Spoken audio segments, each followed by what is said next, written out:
Al elegir unos cuantos casos típicos que ilustren las notables facultades mentales de mi amigo Sherlock Holmes, he procurado, en la medida de lo posible, que ofrecieran el mínimo de sensacionalismo y a la vez una amplia muestra de su talento. Sin embargo, es imposible, lamentablemente, separar por completo lo sensacional de lo criminal, y el cronista se ve en el dilema de tener que sacrificar detalles que resultan esenciales en su exposición, dando de ese modo una impresión falsa del problema, o verse obligado a utilizar materiales que la casualidad y no su elección le ha proporcionado. Tras este breve prefacio, pasaré a exponer mis notas acerca de lo que constituyó una cadena de acontecimientos extraños y particularmente terribles. Era un día de agosto y hacía un calor abrasador.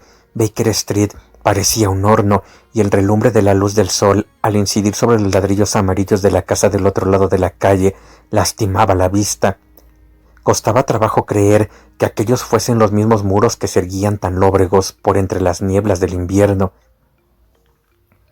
Habíamos bajado a media las persianas y Holmes se había acurrucado encima del sofá, leyendo una y otra vez una carta que había recibido en el correo de la mañana. En cuanto a mí, los años de servicio en la India me habían habituado a soportar el calor mejor que el frío, y que el termómetro pasara de 30 grados no me suponía dificultad alguna. El periódico de la mañana no ofrecía ninguna noticia interesante. El Parlamento había interrumpido sus sesiones. Se habían ido todos de la ciudad y yo añoraba los claros del New Forest o los guijarros de Southsea. Mi reducida cuenta bancaria me había obligado a posponer las vacaciones, y en cuanto a mi acompañante, ni el campo ni el mar le atraían lo más mínimo. Le encantaba permanecer en el mismo centro donde pululaban 5 millones de personas, extendiendo sus filamentos y pasando por entre ellas, receptivo al más pequeño rumor o sospecha de algún delito sin esclarecer. El aprecio de la naturaleza no se encontraba entre sus muchas dotes, y solo cambiaba de parecer cuando, en lugar de centrarse en un malhechor de la capital, trataba de localizar algún hermano suyo de provincias. Viendo que Holmes estaba demasiado abstraído para conversar, yo había echado a un lado el insulso periódico y, reclinándome en el sillón, me sumí en profundas meditaciones. De pronto, la voz de mi acompañante interrumpió el curso de mis pensamientos. «Lleva usted razón, Watson. Parece una forma absurda de dirimir una disputa». «De lo más absurda», exclamé, y de pronto, comprendiendo que Holmes se había hecho eco del pensamiento más íntimo de mi alma, me incorporé del sillón y le miré perplejo. «¿Cómo es eso, Holmes?», grité. «Supera todo cuanto pudiera haber imaginado». Él se rió de buena gana al observar mi perplejidad. «¿Recuerda usted?», me dijo, «que hace algún tiempo, cuando le leí el pasaje de uno de los relatos de Poe, en el que un minucioso razonador sigue los pensamientos no expresados de su compañero, usted se sintió inclinado a tratar el asunto como un mero tour de force del autor? Al advertirle que yo solía hacer eso constantemente, usted se mostró incrédulo». «Oh, no». «Tal vez no llegara a expresarlo en palabras, mi querido Watson, pero lo hizo sin duda con las cejas. De modo que, cuando le vi tirar el periódico al suelo y ponerse a pensar, me alegré mucho de tener la oportunidad de leerle el pensamiento y finalmente de poder interrumpirlo, demostrando así mi compenetración con usted. Aquello no me convenció del todo. «En el ejemplo que usted me leyó», le dije, «el razonador extrajo sus conclusiones basándose en la actuación del hombre al que observaba. Si mal no recuerdo, aquel hombre tropezó con un montón de piedras, miró hacia arriba, a las estrellas, etc. Yo, en cambio, he estado sentado en mi sillón tranquilamente. Por tanto, ¿qué pistas he podido darle?» «Es usted injusto consigo mismo. Las facciones le han sido dadas al hombre para poder expresar sus emociones, y las suyas cumplen ese cometido fielmente». «¿Quiere usted decir que leyó en mis facciones el curso de mis pensamientos?» «En sus facciones y sobre todo en sus ojos. ¿Es posible que no pueda usted recordar cómo comenzaron sus ensueños?» «No puedo». «Entonces se lo diré yo.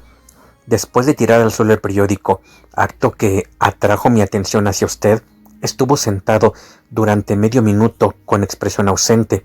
Luego, sus ojos se clavaron en el retrato recientemente enmarcado del general Gordon, y por la alteración de su rostro comprendí que había vuelto a sumirse sus pensamientos, mas eso no le condujo muy lejos. Sus ojos contemplaron fugazmente el retrato sin marco de Henry Ward Beecher que estaba encima de sus libros. Entonces miró usted hacia arriba, a la pared, y era obvio desde luego lo que eso significaba. Usted pensaba que si el retrato estuviera enmarcado, cubriría exactamente ese espacio desnudo de pared y haría el juego con el retrato de Gordon que allí estaba. «Me ha comprendido usted a las mil maravillas», exclamé yo.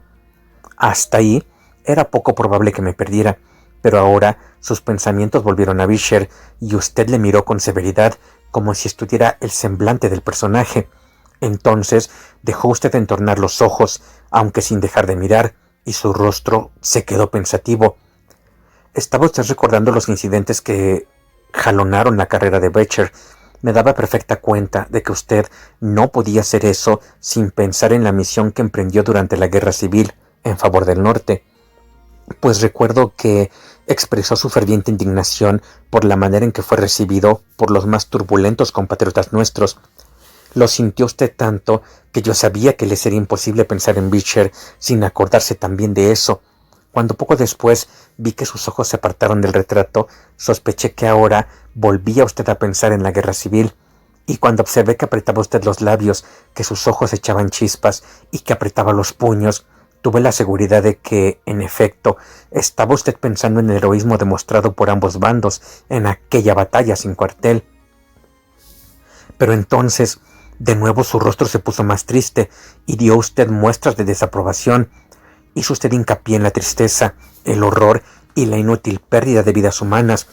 Acercó usted la mano sigilosamente a su vieja herida y una sonrisa tembló en sus labios, lo cual me indicó que el aspecto ridículo de este método de dirimir las cuestiones internacionales había afectado a su mente. En ese mismo instante estuve de acuerdo con usted en que aquello era absurdo, y me alegró comprobar que todas mis deducciones habían sido correctas.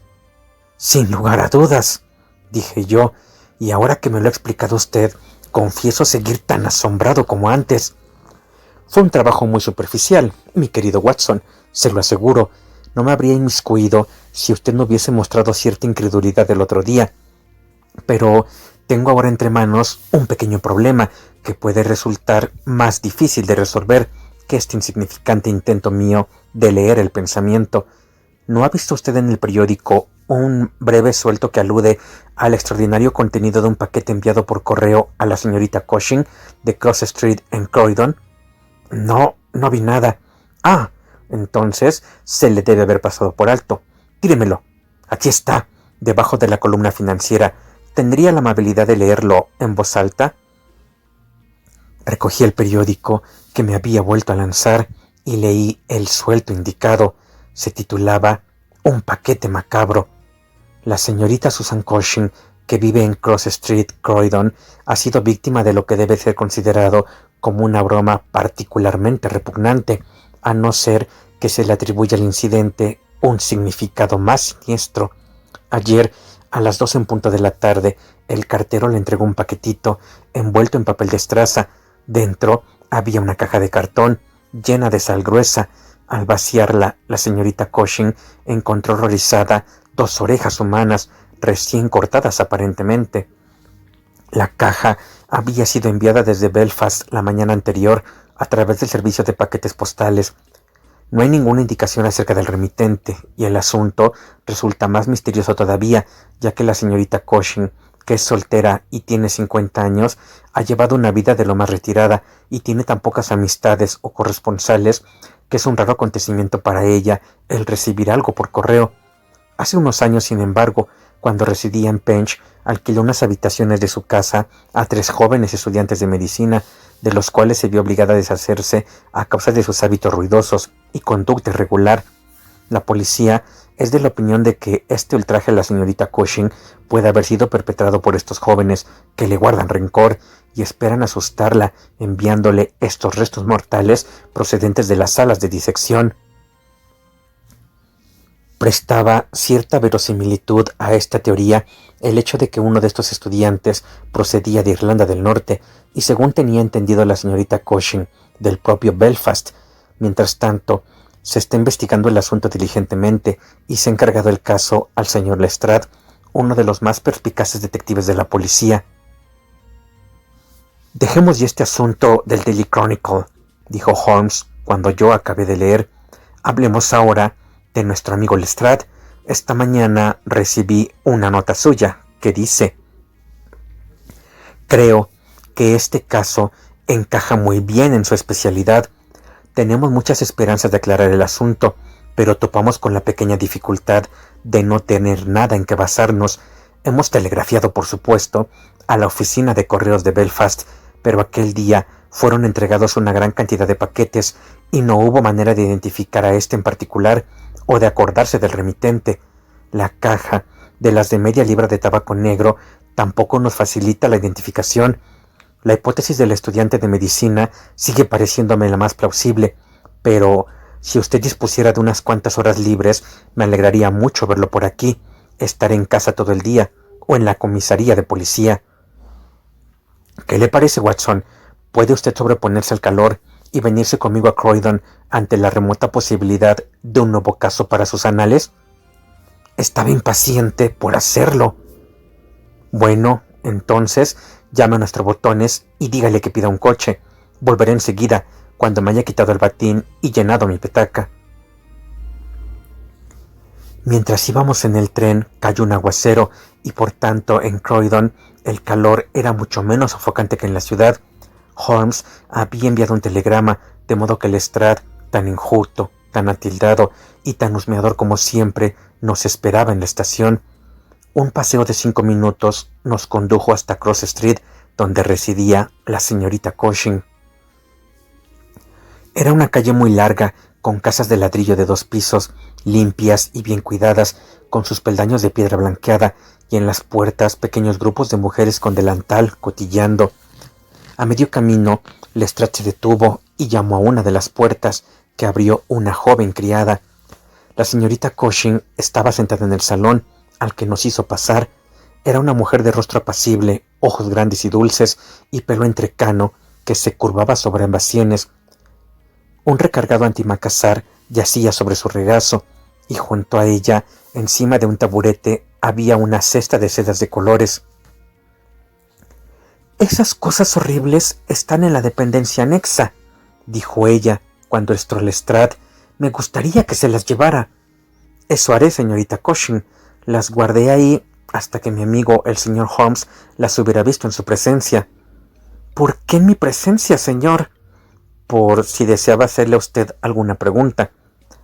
«¿Para qué iba a hacerme preguntas si le digo que no sé nada en absoluto acerca del asunto?» «En efecto, señora», dijo Holmes con voz tranquilizadora, «no tengo la menor duda de que ya la han molestado bastante acerca de este asunto». «Ya lo creo, señor. Soy una mujer discreta y llevo una vida retirada. Es algo nuevo para mí el ver mi nombre en los periódicos y a la policía en mi casa. No quiero tener aquí esas cosas, señor Lestrade. Si usted desea verlas, tiene que ir a la dependencia anexa». Era un pequeño cobertizo en el angosto jardín que se extendía por detrás de la casa. Lestrade entró en él y sacó una caja amarilla de cartón, un pedazo de papel de estraza y un cordel. Había un banco al final del sendero y nos sentamos allí mientras Holmes examinaba uno a uno los objetos que Lestrade le había entregado. «El cordel es sumamente interesante», observó, poniéndolo a contraluz y oliéndolo. «¿Qué le parece, Lestrade?» «Que ha sido embreado». «Exactamente. Es un trozo de bramante embreado. Sin duda, habrá observado que la señorita Cushing ha cortado la cuerda con unas tijeras, como puede conjeturarse por sus 2 extremos deshilachados. Eso es importante». «No veo su importancia», dijo Lestrade. «La importancia radica en el hecho de que el nudo lo han dejado intacto y que se trata de un nudo de un tipo especial. Está hecho muy hábilmente. Ya me había dado cuenta de eso», dijo Lestrade. con suficiencia. Dejemos ya el cordel entonces, dijo Holmes sonriendo, y pasemos a la envoltura de la caja, papel de estraza con un inconfundible olor a café. ¿Cómo? ¿No lo notó usted? Creo que no puede haber la menor duda al respecto. La dirección está escrita con letra bastante descuidada. Señorita S. Cushing, Cross Street, Croydon. Está hecha con una pluma de punta gruesa, probablemente una J, y con tinta de muy escasa calidad. La palabra Croydon fue escrita al principio con I, que luego se transformó en Y. El paquete fue enviado, pues, por un hombre. La tipografía es claramente masculina, de escasa educación y que no conoce la ciudad de Croydon. Hasta aquí, todo bien. La caja es amarilla, de las de media libra de tabaco negro, sin nada característico, salvo las huellas de 2 pulgares en la esquina izquierda del fondo. Está llena de ese tipo de sal gruesa que se utiliza para preservar el cuero y para otros usos comerciales más ordinarios, y en ella están incrustados esos objetos tan singulares. Mientras hablaba, sacó las 2 orejas y poniendo una tabla sobre sus rodillas, las examinó minuciosamente, mientras Lestrade y yo, inclinados hacia adelante, uno a cada lado de él, mirábamos alternativamente a esos espantosos restos y al rostro pensativo y anhelante de nuestro compañero. Por fin las devolvió otra vez a la caja y se sentó un rato, absorto, en profunda meditación. «Habrá observado usted, naturalmente», dijo por fin, «que las orejas no forman pareja». «Sí, me he dado cuenta de eso, pero si fuera una broma hecha por algunos estudiantes con acceso a las salas de disección, igual de fácil les habría sido enviar un par de orejas de una misma persona que 2 orejas desparejadas». «Exactamente, pero no se trata de una broma». «¿Está usted seguro de eso?» «La presunción en contra es muy sólida. En las salas de disección se inyecta a los cadáveres un fluido conservante. Estas orejas no muestran ni rastro de ese fluido, son recientes además, han sido cortadas con un instrumento embotado, lo que difícilmente habría ocurrido si lo hubiera hecho un estudiante. Además, a cualquier mentalidad médica se le habría ocurrido utilizar ácido fénico o alcohol rectificado como conservante, y de ninguna manera sal gruesa. Repito que este caso no se trata de una broma, sino que estamos investigando un grave crimen». Un impreciso escalofrío me recorrió por el cuerpo al escuchar las palabras de mi compañero y comprobar la sombría circunspección que había endurecido su semblante.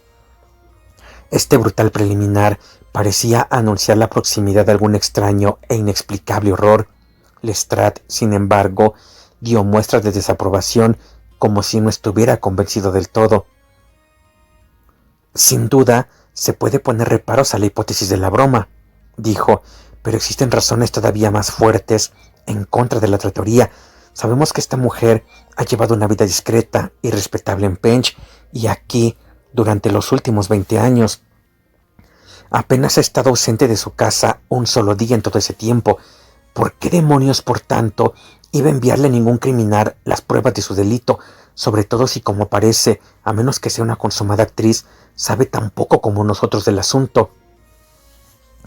«Ese es el problema que tenemos que resolver», respondió Holmes, «y por lo que a mí se refiere, me pondré manos a la obra, con la presunción de que mi razonamiento es correcto y que se ha cometido un doble asesinato. Una de estas orejas es de mujer, pequeña, delicadamente modelada y perforada para llevar un pendiente. La otra es de hombre, bronceada, amarillenta y perforada también para llevar un pendiente.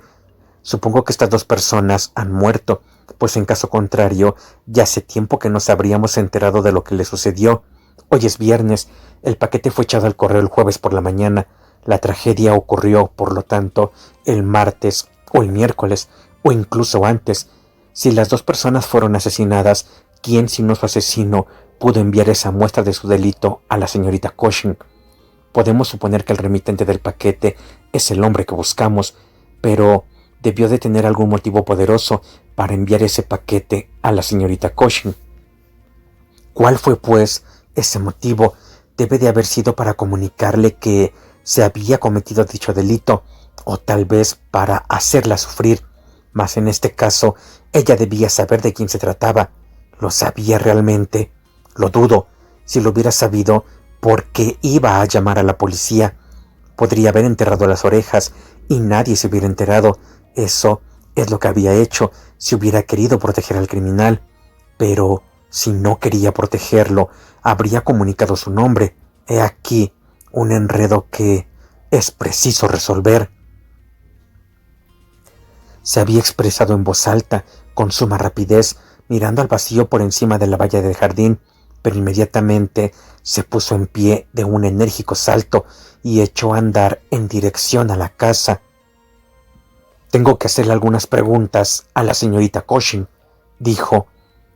«En tal caso, si me lo permite, yo me marcho», dijo Lestrade, «pues tengo entre manos otro asuntillo. Creo que no hay nada más que la señorita Cushing pueda contarme. Me encontrarán en la comisaría de policía». «Pasaremos a verle de camino a la estación», respondió Holmes. Poco después, él y yo regresamos al salón, donde la impasible dama seguía trabajando tranquilamente en su antimacassar. Al entrar nosotros, lo puso encima de su regazo y nos miró con sus ojos azules, de mirada franca y penetrante. «Estoy convencida, señor», dijo, «de que en todo este asunto hay algún error, que el paquete no iba dirigido a mí. Se lo he dicho varias veces a este caballero de Scotland Yard, pero él se ríe de mí.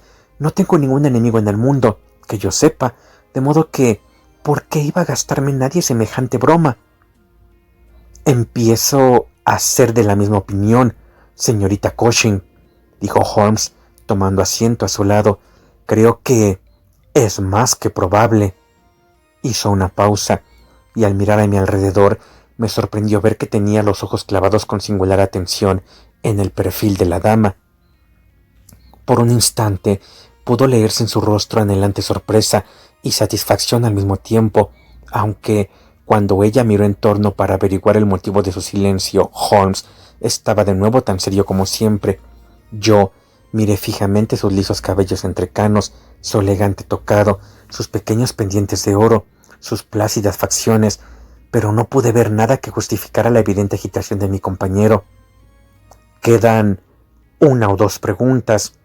«Estoy harta de preguntas», gritó la señorita Cushing con impaciencia. «Usted tiene 2 hermanas, según creo». «¿Cómo puede saber eso?» «Nada más entrar en la habitación, observé que tiene encima de la repisa de la chimenea una fotografía de un grupo de 3 damas, una de las cuales es usted misma indudablemente, mientras que las otras 2 se le parecen tanto que no es posible dudar del parentesco». «Sí, lleva usted razón, esas son mis hermanas, Sarah y Mary». Y aquí, al alcance de la mano, hay otro retrato, tomado en Liverpool, de su hermana pequeña, en compañía de un hombre que parece un camarero de barco, a juzgar por su uniforme. Observo que entonces todavía no se había casado. «Es usted un observador muy rápido». «Es mi oficio».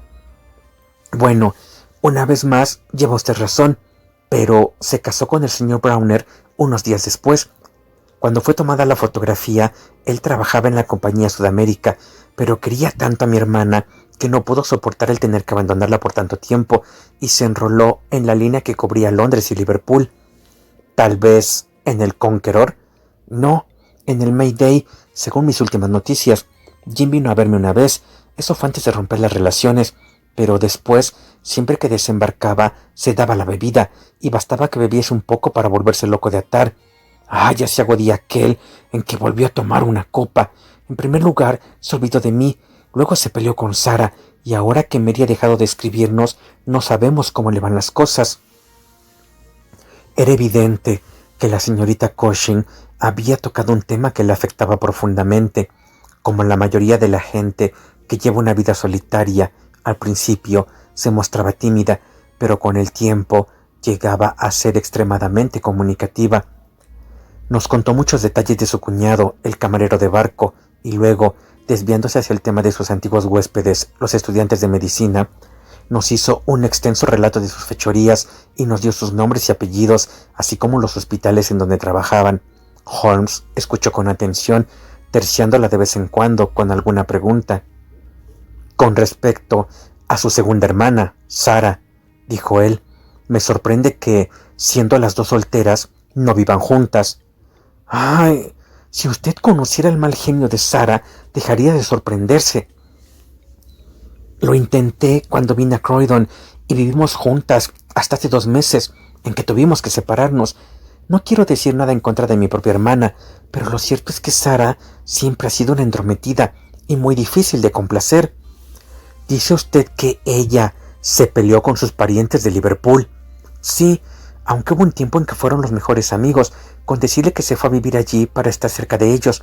Y ahora, cuando habla de Jim Browner, no encuentra palabras lo bastante duras. Los últimos 6 meses que pasó allí no hablaba de otra cosa que de lo mucho que él bebía y de sus modales. Tengo la impresión de que debió de sorprender alguna intromisión suya y le dijo 4 verdades. Así fue como empezó la cosa. Gracias, señorita Cushing, dijo Holmes, levantándose y haciendo una reverencia.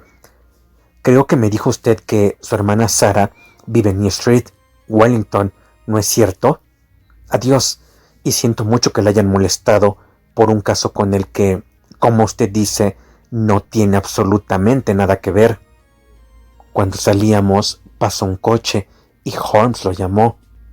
¿A qué distancia está Wellington? Más o menos 1 milla, señor. Muy bien. Suba, Watson.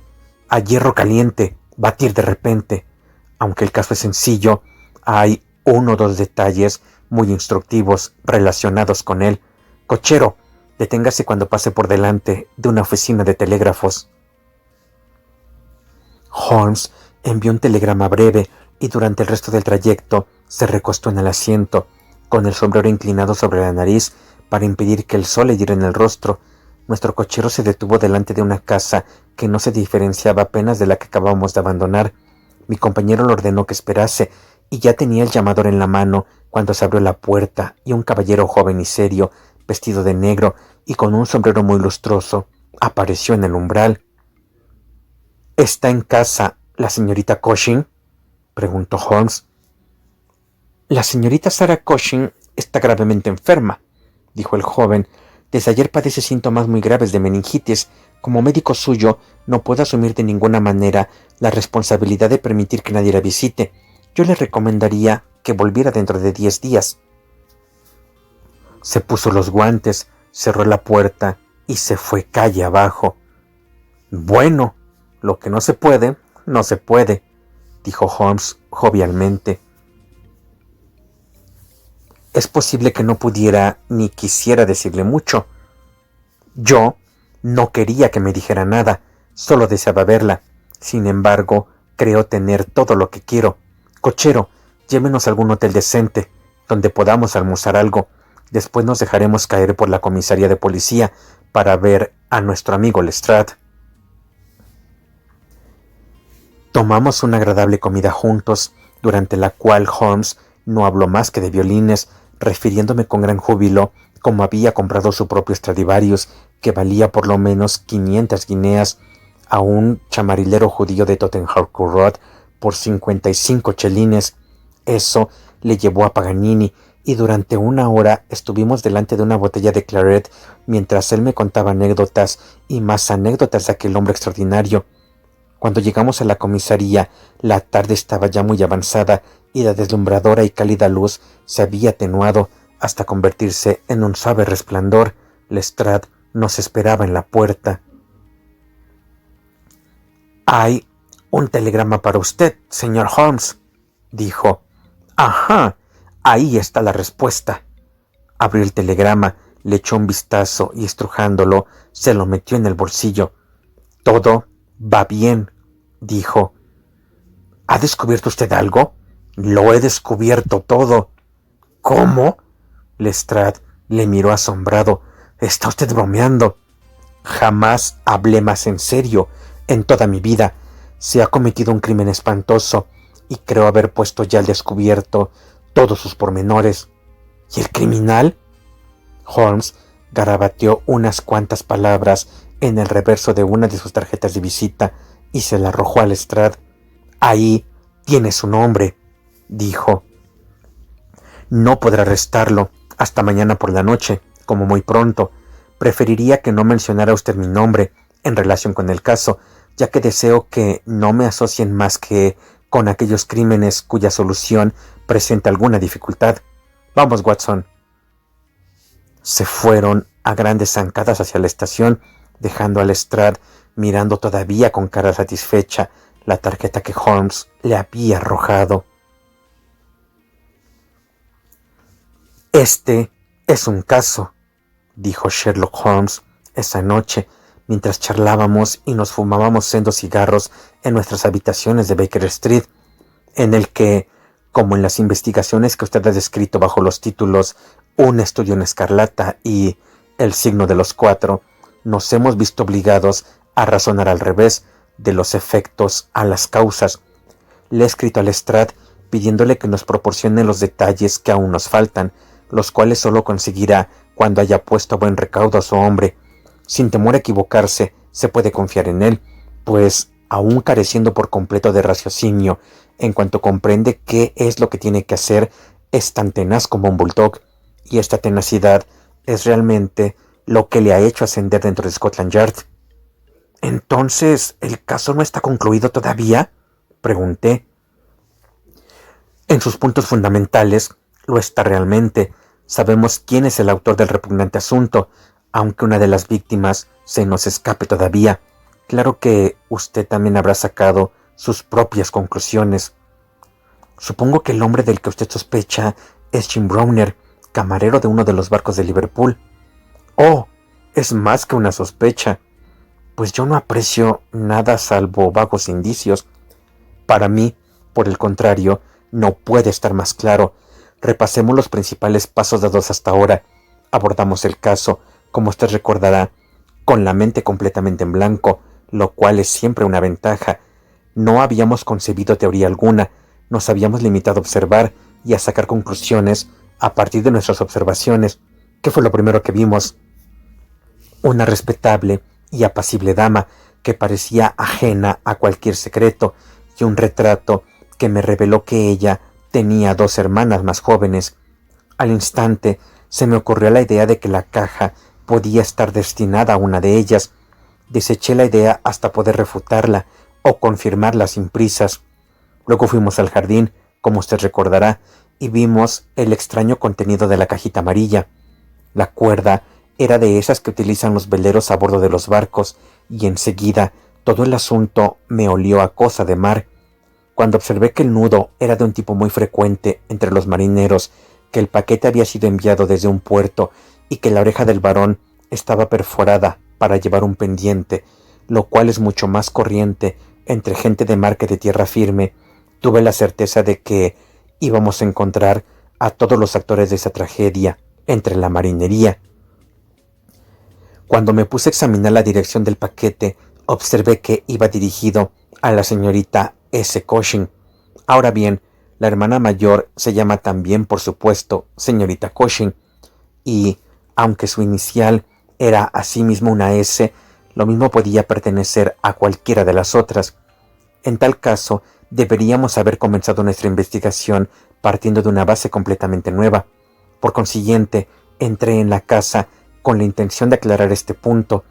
Estaba a punto de asegurar a la señorita Cushing mi convencimiento de que se había cometido una equivocación, cuando, como usted recordará, me paré en seco. La verdad es que acababa de ver algo que me llenó de sorpresa y que a la vez limitaba enormemente el campo de nuestra pesquisa.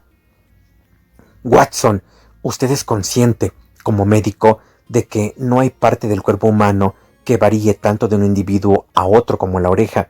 Cada oreja es, por regla general, completamente inconfundible y difiere de todas las demás. En el Anthropological Journal del año pasado encontrará usted 2 breves monografías sobre el tema, escritas por mí. Por consiguiente, yo había examinado las orejas de la caja con ojos de experto y me había fijado con detenimiento en sus peculiaridades anatómicas. Imagine pues mi sorpresa cuando, al mirar a la señorita Cushing, me di cuenta de que su oreja se correspondía exactamente con el apéndice de mujer que yo acababa de inspeccionar. No podía tratarse de una coincidencia. Presentaba el mismo acortamiento del pabellón, la misma curva amplia del lóbulo superior, la misma circunvolución del cartílago interno. Era en esencia la misma oreja. Desde luego, comprendí inmediatamente la enorme importancia de aquella observación. Era evidente que la víctima tenía algún parentesco con ella, probablemente muy cercano. Empecé a hablarle de su familia, y como usted recordará, enseguida nos proporcionó algunos detalles sumamente valiosos. En primer lugar, su hermana se llamaba Sara, y hasta hace muy poco tiempo su dirección era la misma, de modo que era bastante evidente que se había producido un error, y podía figurarse uno a quien iba dirigido en realidad el paquete. Luego tuvimos noticias de ese camarero, casado con la tercera hermana, y nos enteramos de que en un tiempo tuvo tal intimidad con la señorita Sara que ésta se trasladó a Liverpool para estar cerca de los Browner, aunque una posterior pelea los había separado. Esta pelea había interrumpido cualquier clase de comunicación entre ellos durante varios meses, de modo que si Browner hubiese querido enviar un paquete a la señorita Sara, indudablemente lo habría hecho a su antigua dirección. El asunto comenzaba ahora a resolverse a las mil maravillas. Nos habíamos enterado de la existencia de ese camarero, un hombre impulsivo y apasionado. Recuerde que dejó un empleo aparentemente mucho mejor para estar cerca de su esposa, propenso también a ocasionales excesos con la bebida. Teníamos motivos para creer que su esposa había sido asesinada y que un hombre, presumiblemente marinero, había sido asesinado al mismo tiempo. Enseguida pensamos en los celos como móvil del crimen, pero ¿por qué enviaron a la señorita Sarah Cushing esas pruebas del delito? Probablemente porque durante su estancia en Liverpool ella había tenido algo que ver con que se produjeran los sucesos que desembocaron en tragedia. No sé si habrán notado que esa línea marítima hace escala en Belfast, Dublín y Waterford, de modo que, suponiendo que Browner hubiera cometido el delito y que se hubiese embarcado inmediatamente en su vapor el Mayday, Belfast sería el primer lugar desde el que podría enviar por correo el terrible paquete. A estas alturas está también posible una segunda solución, y aunque a mi parecer era sumamente imposible, decidí aclararla antes de seguir adelante. Un amante rechazado podía haber matado al señor y la señora Browner, y la oreja del varón podría haber pertenecido al marido. Podían ponerse serios reparos a esta teoría, pero era concebible. Por tanto, envié un telegrama a mi amigo, Algar, de la policía de Liverpool, y le pedí que averiguase si la señora Browner estaba en casa y si el marido había partido en el Mayday. Luego seguimos hasta Wellington para visitar a la señorita Sara. Tenía curiosidad, en primer lugar, por comprobar hasta qué punto se había reproducido en ella el tipo de oreja de la familia. Además, podía proporcionarnos, desde luego, información de vital importancia, si bien no me sentía demasiado optimista al respecto. Debe de haberse enterado del suceso del día anterior, ya que en Croydon no se habla de otra cosa, y solo ella podía saber a quién iba destinado el paquete. Si hubiese estado dispuesta a ayudar a la justicia, probablemente se había puesto ya en contacto con la policía. Sin embargo, era deber nuestro verla, evidentemente, de modo que fuimos a visitarla. Comprobamos que la noticia de la llegada del paquete, pues su enfermedad databa de esas fechas, le había producido tal impresión que le provocó meningitis. Estaba más claro que nunca que ella había comprendido toda su importancia, pero también era igual de claro que tendríamos que esperar algún tiempo para obtener de ella cualquier tipo de ayuda. Sin embargo, la verdad es que no dependíamos de su ayuda. Las respuestas a nuestras pesquisas nos esperaban en la comisaría de policía, a cuya dirección ordené a Algar que las enviara. Nada podía ser más concluyente. La casa de los Browner llevaba más de 3 días cerrada, y las vecinas opinaban que ella se había marchado al sur para visitar a sus parientes. Se había comprobado en las oficinas de la compañía naviera que Browner había zarpado en el Mayday, y yo calculo que debe llegar al Támesis mañana por la noche. Cuando llegue, saldrá a su encuentro el obtuso aunque resuelto Lestrade, y no tengo la menor duda de que nos pondremos al corriente de los detalles que nos faltan. Las expectativas de Sherlock Holmes no quedaron defraudadas. 2 días más tarde recibió un sobre voluminoso que contenía un mensaje breve del detective y un documento escrito a máquina que ocupaba varias páginas de papel de oficio. Lestrade lo atrapó sin problemas. Tal vez le interese escuchar lo que dice. Mi querido señor Holmes, de conformidad con el plan que nos habíamos trazado para comprobar nuestras teorías, me parece admirable, ¿verdad, Watson? Fui al muelle Albert ayer a las 6 de la mañana y subí a bordo del Mayday, que pertenece a la Liverpool, Dublín y London Steam Packet Company. Al solicitar información, averigüé que había a bordo un camarero llamado James Browner, el cual se había comportado durante el viaje de manera tan insólita que el capitán se había visto obligado a relevarlo de sus obligaciones. Al bajar a su camarote, lo encontré sentado encima de un cofre, con la cabeza hundida entre las manos, meciéndose de un lado para otro. Es un tipo grande y fuerte, bien afeitado y muy moreno, algo parecido a Aldrich, el que nos ayudó en el asunto de la falsa lavandería. Se levantó de un salto al enterarse del motivo de mi visita. Yo tenía ya el silbato en los labios para llamar a una pareja de la policía fluvial que había a la vuelta de la esquina, pero él no parecía tener ánimos y alargó las manos lo suficiente para que le pusiera las esposas. Lo llevamos a una celda y a su cofre también, pues creíamos que podía haber en su interior algo que le incriminara. Pero no encontramos nada, a excepción de un gran cuchillo afilado, como el que suelen llevar la mayoría de los marineros. Sin embargo, no nos hace falta más pruebas, pues cuando lo llevamos a la comisaría, pidió al inspector hacer una declaración, la cual fue tomada, por supuesto, por nuestro taquígrafo. Según él iba dictándola, sacamos 3 copias mecanografiadas, una de las cuales le incluyo. El asunto, como yo pensaba, ha resultado ser sumamente sencillo, pero le estoy muy agradecido por ayudarme en la investigación. Le saluda atentamente G. Lestrade. Ajá. La investigación fue, en efecto, muy sencilla, observó Holmes, pero no creo que ese fuera su parecer cuando nos llamó en su ayuda. No obstante, veamos lo que Jim Browner tiene que decir en su favor. Esta es su declaración, tal como hizo ante el inspector Montgomery en la comisaría de policía de Shadwell, y tiene la ventaja de ser literal. Que si tengo algo que decir, claro que sí, tengo mucho que decir, quiero confesarlo todo. Pueden ustedes ahorcarme o dejarme en paz, me importa un bledo lo que me hagan. Les aseguro que no he pegado ojo desde que hice aquello, y no creo que vuelva nunca más a hacerlo hasta superar esta vigilia. A veces veo el rostro de él, pero sobre todo el de ella. Siempre tengo ante mí uno u otro. Él me mira con severidad y odio, y por el contrario, ella tiene en el rostro una expresión como de sorpresa. ¡Ay, pobre criatura! No es raro que se sorprendiera al leer su sentencia de muerte en un rostro en el que antes casi nunca había visto otra cosa que amor hacia ella.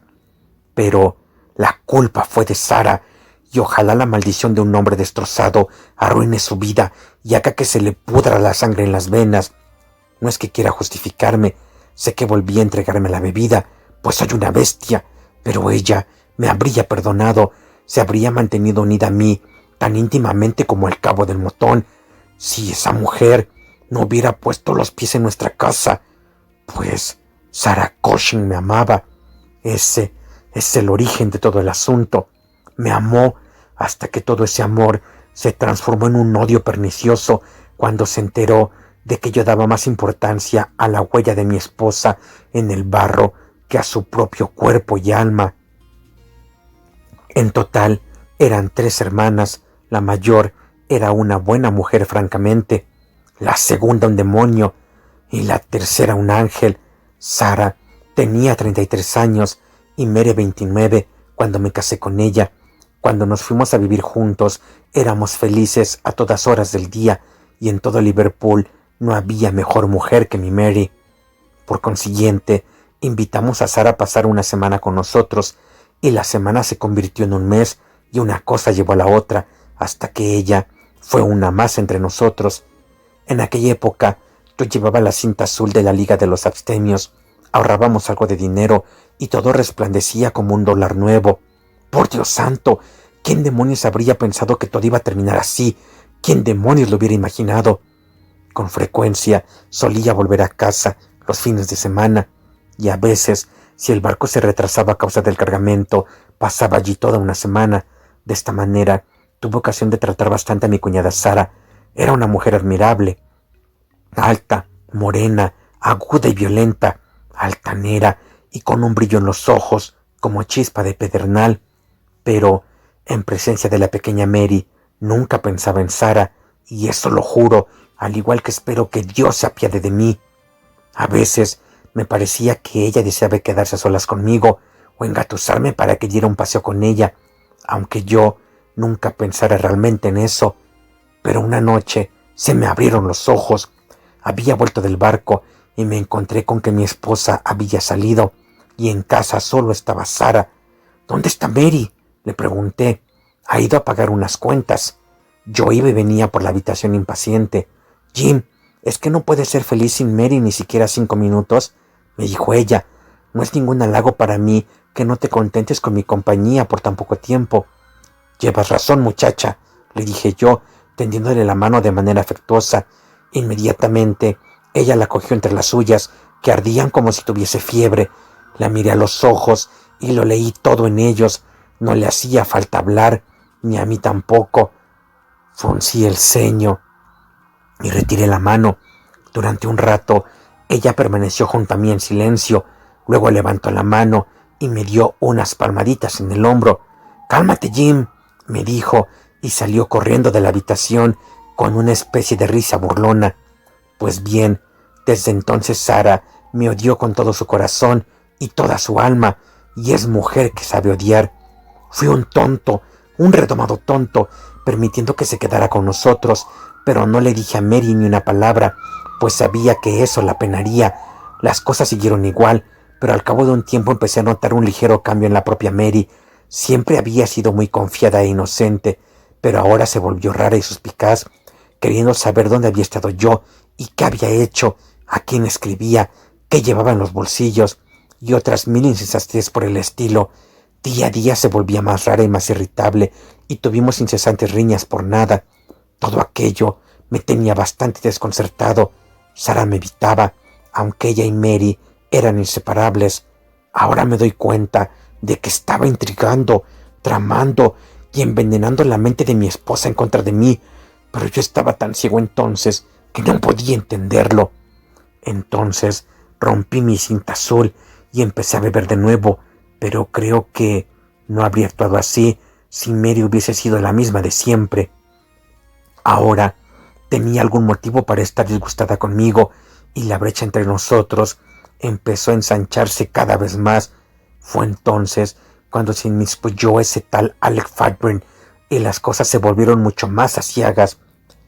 La primera vez que vino a casa fue para ver a Sara, pero enseguida extendió sus vistas también a mí, pues era un hombre encantador que hacía amigos donde quiera que fuese. Era un tipo apuesto, fanfarrón, ingenioso y tortuoso, que había recorrido medio mundo y sabía hablar de lo que había visto. Era un buen acompañante, no lo negaré, y para ser marinero tenía unos modales increíblemente corteses, de modo que creo que hubo un tiempo en que debió de frecuentar más la toldilla que el castillo de proa. Durante un mes estuvo entrando y saliendo de mi casa, y jamás se me ocurrió que sus suaves y astutos modales pudieran hacerme algún daño. Así que, por fin, algo me hizo sospechar, y desde ese día ya no he vuelto a tener paz. Fue además un detalle insignificante. Había entrado yo inesperadamente en el salón, y al traspasar el umbral vi que el rostro de mi esposa se iluminaba de alegría. Pero cuando ella vio quién era realmente el recién llegado, su alegría se desvaneció de nuevo y se alejó decepcionada.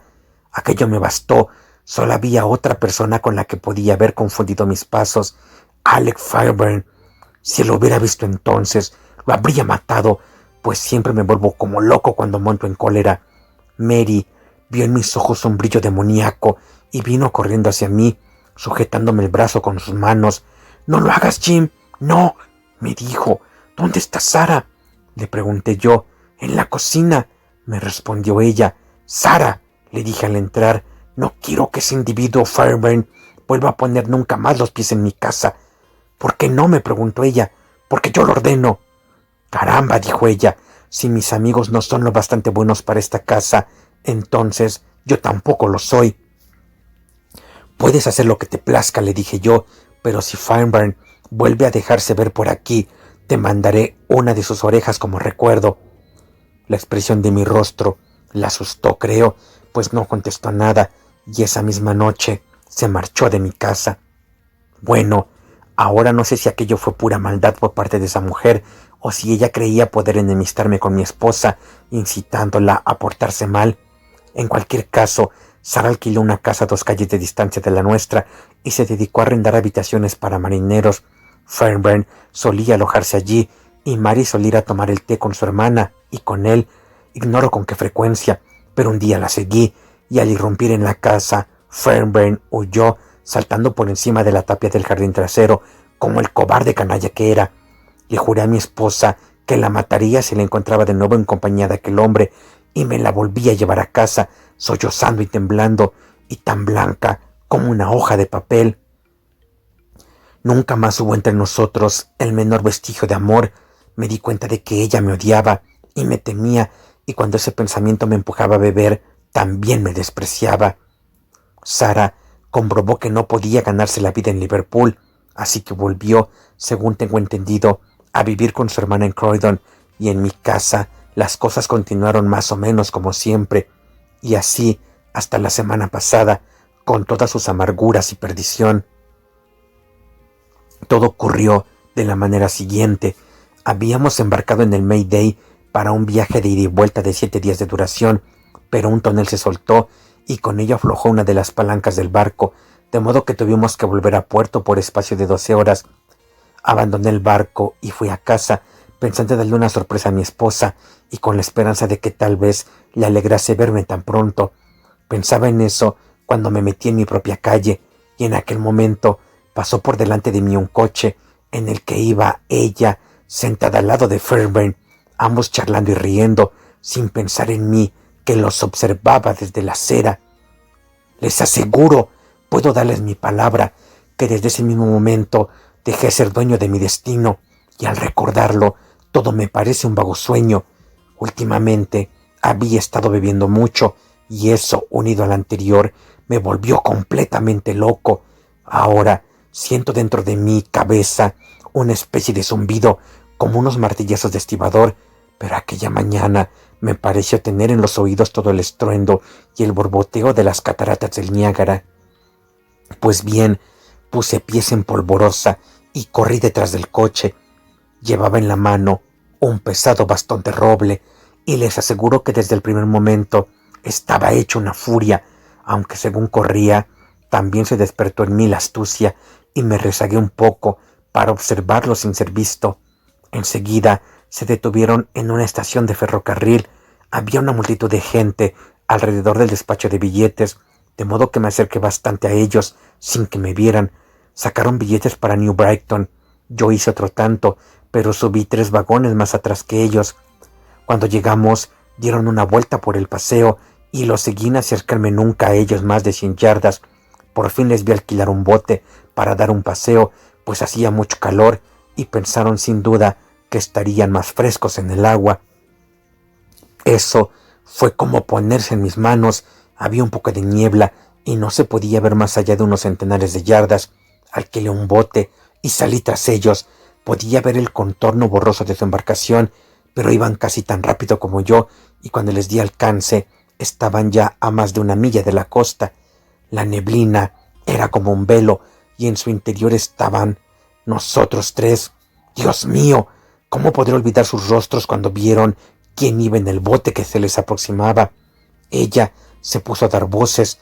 Él juró como un loco y me hurgoneó con un remo, pues debió ver en mis ojos una amenaza de muerte. Lo esquivé y le devolví el golpe con mi bastón, que le aplastó la cabeza como si fuera un huevo. A ella posiblemente le habría perdonado la vida, a pesar de toda mi rabia, pero le echó los brazos al cuello y se puso a gritar, llamándole Alec. Golpeé de nuevo y ella quedó tendida junto a él. Me sentía como una fiera salvaje que ha saboreado la sangre. Si Sara hubiera estado allí, juro por Dios que habría corrido la misma suerte. Saqué mi cuchillo y bueno, caramba, ya he dicho bastante. Sentí una especie de júbilo salvaje pensando en lo que sentiría Sara ante tales muestras de lo que su intromisión había ocasionado. Luego até los cadáveres al bote, rompí una tabla del fondo y me quedé a su lado hasta que se hundieron. Sabía muy bien que el propietario del bote pensaría que se habrían desorientado a causa de la niebla y habrían sido arrastrados mar adentro.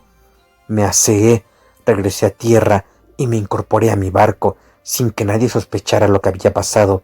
Esa noche envolví el paquete para Sarah Cushing y al día siguiente lo envié desde Belfast. Ahí tienen ustedes toda la verdad del caso. Podrán ahorcarme o hacer conmigo lo que quieran, mas no podrán castigarme más de lo que yo ya lo he hecho. No puedo cerrar los ojos sin que vea aquellos dos rostros mirándome fijamente, igual que me miraron cuando mi bote se abrió paso entre la neblina. Yo los maté rápidamente, pero ellos me están matando poco a poco, y si el suplicio se prolonga una sola noche más, amaneceré loco o muerto. No me pondrá solo en una celda, ¿verdad, señor? Por amor de Dios, no lo haga, y ojalá el día en que usted agonice reciba el mismo trato que ahora me dé a mí. ¿Qué sentido tiene todo esto, Watson?, dijo Holmes solemnemente mientras dejaba a un lado el documento. ¿Qué propósito persigue este círculo de aflicción? Violencia y miedo, sin duda, ha de tener hacia algún fin, pues, si no, nuestro universo está regido por el azar, lo cual es inconcebible. ¿Pero qué fin? Ahí tiene usted el eterno problema sobre el cual la razón humana está tan lejos de poder responder como siempre.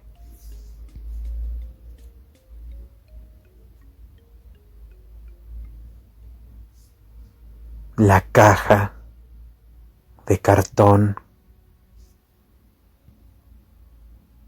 Arthur Conan Doyle.